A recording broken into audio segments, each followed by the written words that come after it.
ভাই কটা ভিক্ষে দেন ভাই, আজ 3 দিন কিছু খাইনি ভাই, খুব অনাহারে আছি ভাই। তোমাকে দেখলে না বিরক্তই লাগে। এই রাস্তাঘাটে তোমরা ভিক্ষা করো, তোমাদের মতো তোমাদের যে নর্মাল ছেলেপেলে আছে তারা ইনকাম করে খাচ্ছে, আর তোমরা কি করতেছো? রাস্তাঘাটে দাঁড়া দাঁড়া ভিক্ষা করতেছো। আসলে সমাজের পরিবেশটা তোমরাই নষ্ট করবা। যাই হোক, আমি তোমার কিছু টাকা দিচ্ছি।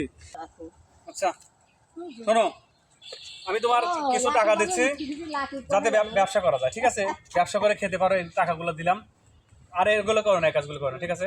আচ্ছা ভাই, আমি ব্যবসা করে খাচ্ছি ভাই। আচ্ছা যাও, যাও, চলে যাও, তুমি চলে যাও। ভালো আছেন?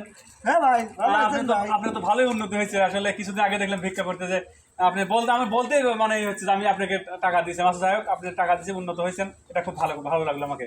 যাই হোক, ব্যবসা করতেছেন তো? ইনশাআল্লাহ ভাই, আমি খুব ভালো ব্যবসা করতেছি। ও আচ্ছা আচ্ছা এই যে ভাই নতুন বাড়ি দিছি ও ভাই। আচ্ছা আচ্ছা, অনেক অনেক ভালো হয়েছে, বাড়িটা তো খুব সুন্দর হয়েছে। যাই হোক, আপনারা ব্যবসা করেন সেই জন্য